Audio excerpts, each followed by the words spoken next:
샬롬! 성경지리 연구소의 유병성 목사입니다. 성경에 솔로몬 성전에 대한 언급 중에 성소와 지성소의 문에 대한 수수께끼 같은 구절이 있습니다. 크기를 말하는 것 같기는 한데 도저히 이해할 수 없는 구절입니다. 2011년에 이 수수께끼를 풀만한 단서가 이 히르벳 케야파에서 나왔습니다. 이 수수께끼와 이 히르벳 케야파에서 발굴된 것이 무엇인지 지금부터 차근차근 알아보도록 하겠습니다.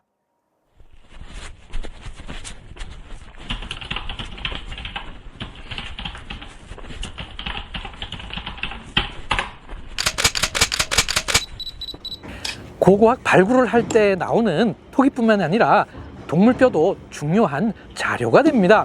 이곳 히르벳 케야파에서도 다량의 동물뼈가 나왔는데요. 특이한 것은 그중 돼지뼈는 하나도 없었다는 것입니다. 반면 염소와 양의 뼈는 전체 뼈 중 47.5%나 되었습니다. 성경의 가드로 추정되는 텔 짜피트에서는 전체 뼈 중 8.2%가 돼지뼈였습니다. 이것이 의미하는 바는 무엇일까요? 네, 가드에 사는 사람들은 돼지고기를 먹었고 이곳 히르벳 케야파에 사는 사람들은 돼지고기를 먹지 않았음을 의미합니다. 이것을 통하여 가드는 돼지고기를 먹는 블레셋 성읍이고 이곳 히르벳 케야파는 돼지고기를 먹지 않는 유대인 성읍임을 알 수 있습니다. 이와 같은 토기 조각에 글씨가 적혀 있는 것을 오스트라콘이라고 합니다. 이곳 히르벳 케야파에서 아주 중요한 오스트라콘이 발견되었는데요. 저는 지금 서쪽문 가까운 B2 하우스라고 불리는 곳에 있습니다. 이곳에서 2008년 7월 8일에 발굴을 하던 한 자원봉사자가 흙이 잔뜩 묻어있는 토기 조각을 발견하게 되는데요. 이것을 물로 씻고 그곳에 글씨가 있음을 처음으로 알게 된 사람은 놀랍게도 당시 예루살렘 대학 석사과정에 있던 장상엽이라는 한국분이었습니다. 이렇게 해서 이 중요한 히르벳 케야파 오스트라콘이 세상에 알려지게 되었습니다. 가로 16cm, 세로 15cm이고 총 5줄로 기록되어 있습니다.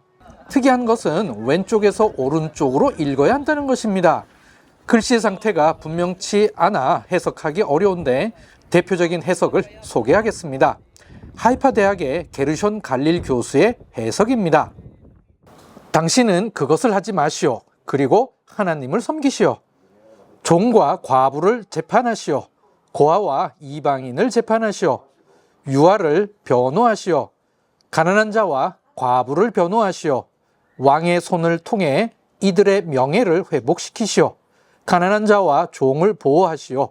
이방인을 도우시오. 이와는 다른 해석들도 여러 가지가 있는데요. 그 중에는 이 오스트라콘의 내용이 사울왕의 왕위직식과 관련된 것으로 보는 학자도 있습니다. 이 오스트라콘이 기록될 당시인 기원전 11세기와 기원전 10세기에는 아직 히브리어 글쓰기 방향이 정해지지 않았습니다.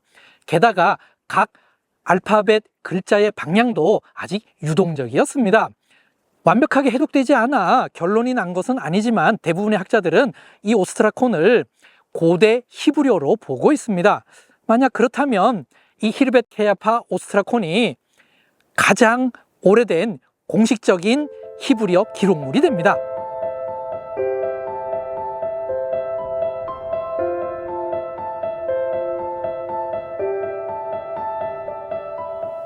히르벳 케야파에서 아로나 엘로힘, 즉 하나님의 궤라고 하는 돌로 만든 특별한 것이 발견되었습니다. 2011년에 남쪽 성문 가까운 C10 하우스에서 발견되었습니다.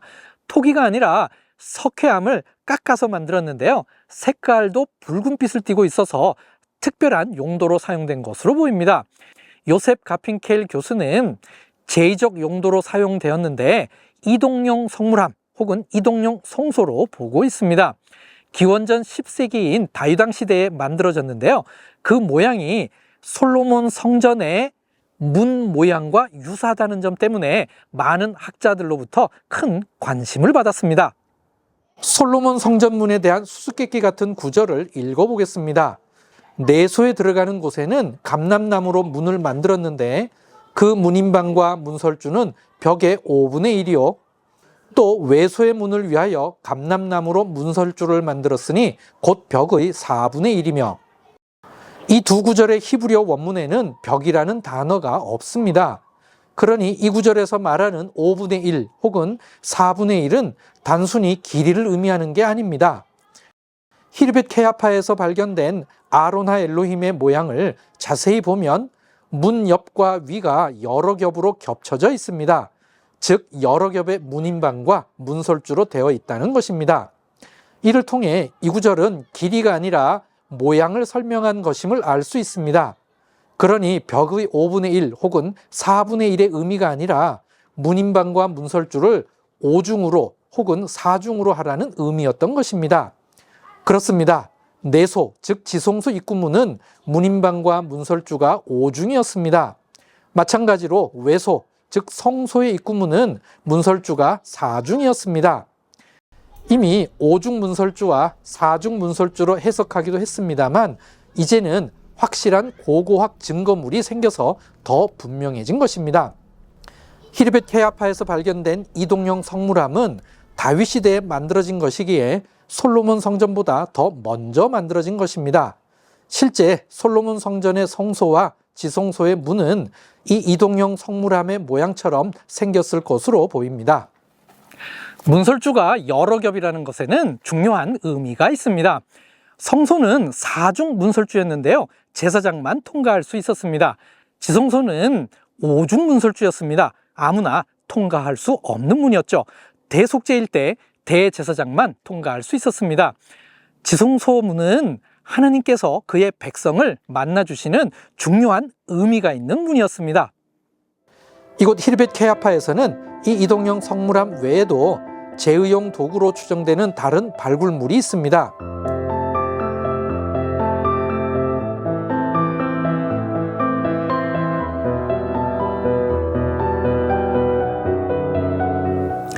이곳에서는 왜 이렇게 종교적 용도의 도구들이 많이 발견되었을까요? 제 개인적 생각으로는 이곳이 군사적 요새이기에 이곳에 있는 병사들이 전투에 앞서 간절한 마음으로 기도하기 위하여 여러 가지 이동형 성물함을 들고 다니지 않았을까 생각합니다. 2012년에 또 하나의 중요한 기록물이 발견되었는데요. 이번에는 오스트라콘이 아니라 토기 항아리에 새겨진 것이었습니다. 제 뒤쪽으로 남쪽 성문과 그 너머에 엘라 골짜기와 텔 소고가 보이고 있습니다. 요셉 가핀켈 교수는 2012년에 이곳을 발굴하고 이 집을 C11 하우스라고 이름 붙였습니다. 이 집은 3개의 공간으로 이루어져 있는데요. 2개의 계단으로 내려가면 이것이 첫 번째 공간입니다. 바위를 깎아서 만들었는데요. 이곳에서도 거의 완벽한 형태를 띠고 있는 톡이 2개가 발견되었습니다. 이곳과 연결되어 있는 이 출입문을 통하여 2번째 공간으로 들어갑니다. 이곳은 6m 곱하기 5m로 제법 넓은 곳인데요. 기둥의 흔적은 발견되지 않고 이렇게 가운데 화구의 흔적이 발견되었습니다. 그래서 이곳은 마당으로 사용된 것으로 추정하고 있습니다. 3번째 공간은 이렇게 포각 성벽과 직접 연결되어 있는데요. 이곳은 지붕이 있는 방으로 사용된 것으로 보고 있습니다. 이 마당의 한쪽 구석인 이곳에서 글씨가 새겨져 있는 토기 항아리가 출토되었습니다. 이 항아리를 방사선 및 다양한 검사를 한 결과 기원전 1020년에서 기원전 920년 사이에 만들어진 것으로 밝혀졌습니다. 이 항아리에 새겨진 글씨는 히르벳 케야파 오스트라콘과는 다르게 오른쪽에서 왼쪽으로 읽어야 합니다. 잉크로 쓴 것이 아니라 항아리에 새겨 넣은 것이다 보니 글씨 모양이 더 선명하게 남아 있어서 좀 더 쉽게 판독할 수 있었습니다. 에슈발 벤 베다아라고 기록되어 있습니다. 오른쪽 앞쪽 부분의 글씨는 훼손이 심해서 읽을 수가 없습니다. 해석하면 베다아의 아들 에슈발입니다. 여러분, 에슈발 즉 에스바알은 성경에도 나오는 이름입니다. 사울왕의 아들 중 한 명이 에스바알이었습니다. 그렇다면 이 항아리에 새겨진 에스바알은 과연 누구일까요? 에슈바알의 뜻은 바알의 사람 혹은 바알이 있게 했다입니다. 그런데 사무엘하 2장부터 4장까지 사울왕의 아들이 에스바알이 아니라 이스보셋이라고 나옵니다. 학자들은 이러한 현상은 바알이라는 단어를 사용하는 것을 꺼려서 다른 단어인 보셋으로 대치한 것으로 보고 있습니다. 이스보셋의 뜻은 부끄러움의 사람입니다. 성경에 바알을 보셋으로 바꾼 예는 또 있습니다. 기드온의 다른 이름은 여룻바알입니다. 뜻은 바알과 다투다입니다. 그런데 사무엘하 11장 21절에서는 여룻바알 대신에 여룻베셋이라고 나옵니다. 베셋은 보셋과 자음이 같습니다. 요나단의 아들은 무립바알입니다. 그런데 사무엘하 4장 4절에는 무비보셋이라고 했습니다. 그런데 최근 학자들은 이 현상을 다르게 해석합니다. 아카드어에 바슈투라는 단어가 있습니다. 존엄, 자랑, 기력이라는 뜻입니다. 바알은 가나안의 신 이름이기도 하지만 일상적으로는 주인, 힘이라는 뜻도 있습니다. 그래서 최근 학자들은 바알이라는 단어 대신에 같은 뜻의 아카드어 보셋을 임차한 것으로 봅니다. 그러면 에스바알과 이스보셋은 결국 같은 뜻의 이름이 되는 것입니다. 마치 나다나엘은 히브리어 이름이고 아람어 이름으로는 바돌로메인 것과 같은 경우인 것입니다. 그리고 다윗의 아들 중에 브엘라다가 있습니다. 히브리어로 바알야다입니다. 뜻은 바알이 알았다입니다. 이상하죠? 다윗도 자신의 아들의 이름에 바알이라는 단어를 사용했습니다. 그런데 사무엘하 5장 16절과 역대상 3장 8절에는 브엘라다를 엘야다라고 했습니다. 이는 히브리어로 뜻은 하나님이 알았다입니다.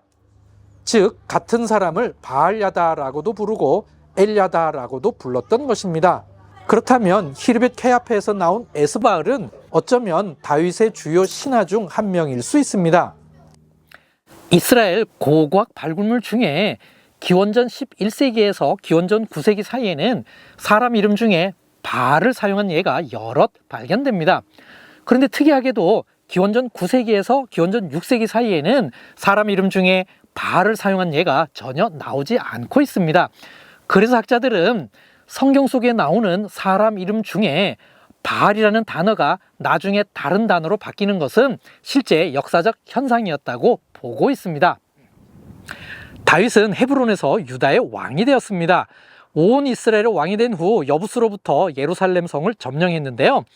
요셉 가핀킬 교수의 견해에 따르면 다윗이 그 다음에 건설한 성읍이 이 히르벳 케야파입니다. 그래서 그는 이곳에서 나온 베다의 아들 에스바알은 다윗 왕의 신하일 수 있다고 봅니다.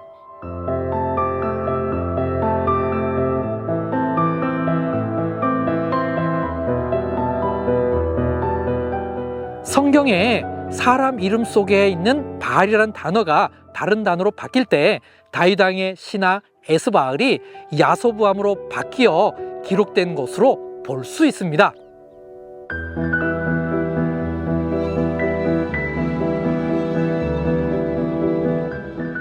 야소부암은 성경에 3번 나오는데 모두 다른 인물입니다. 베다의 아들 에스바알은 어쩌면 이 3명의 야소부암 중 한 명일 수 있습니다.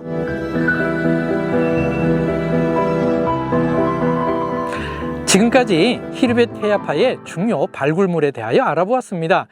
이곳은 다윗 왕 초기에 중요한 역할을 했던 성읍이었습니다. 또한 솔로몬 성전의 문 구조를 이해할 수 있는 중요 발굴물이 나온 곳입니다. 이곳이 계속 연구되어 다윗과 솔로몬에 대하여 알 수 있는 좀 더 많은 자료들이 계속 나오기를 기대해 봅니다. 성경지리 연구소는 성경의 땅을 더 깊이 있게 소개해 드리기 위하여 앞으로도 최선을 다하겠습니다. 그럼 레이트라오.